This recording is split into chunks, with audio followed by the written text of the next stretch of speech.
Home Sim. Tayo na idolo yan eh. Idolo ko rin yan, men. 10 and 6. Lahat ng grupo dyan, idolo natin yan.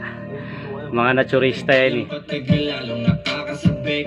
Nantuwata talaga, pakiramdam papanik. Bakit nga ba ganito? Napili ko ng mundo. Ewan ko, di ko rin alam. Ito tibok ng puso. Minsan naisip ko na rin. Akala ko Kasi sa wish ko muna sa kalimutan ng lahat. Maging abona lang sa Home Sim. hindi ko lang Solid yan. napahawakan ng aking damdamin. Malamang siguro wala. Ano yun? Ano yung tao na yun eh.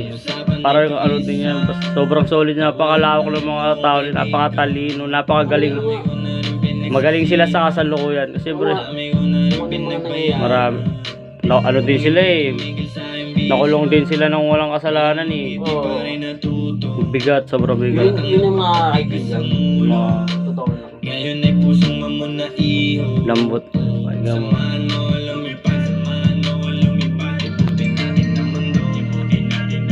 Bago ka dami sa mga pinagdaan. Home Sim.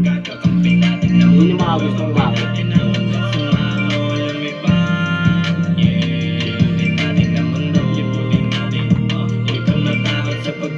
Bubago ka talaga pagka nakulong ka ng walang kasalanan. Pero solid yung pinagdaanan mo sa loob. Napaka-solid, sobra. Kaya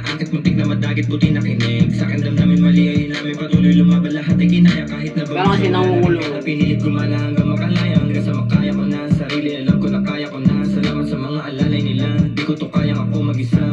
Yeah. Hanggang sa makaya ko na sariling isipan na makabisa. Salamat sa mga hindi nawala. Kayo dahilan kung ba't narito pa. Solid Ganyan na. lamang ang buhay. Kailangan mong mabuhay. Kailangan mong matuto. Kailangan mong masanay.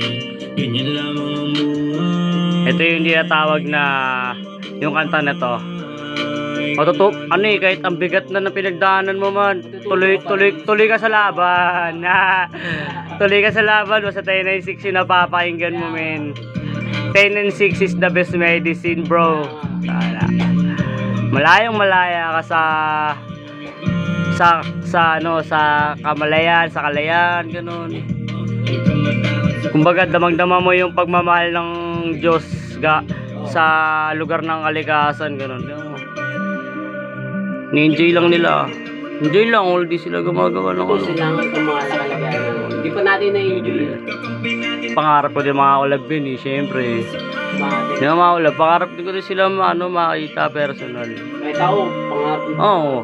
Kung may sarili akong studio, matik men, baka siguro lalabas ako ng mga kanta na hindi ko alam kung ano ba, pero okay na yun, basta sarili lang, okay na yun kung i-down man nila o hindi. Basta hindi na ako magpapa-apekto doon man. Yun nga, yun yung ibig sabihin niya. Solid yun.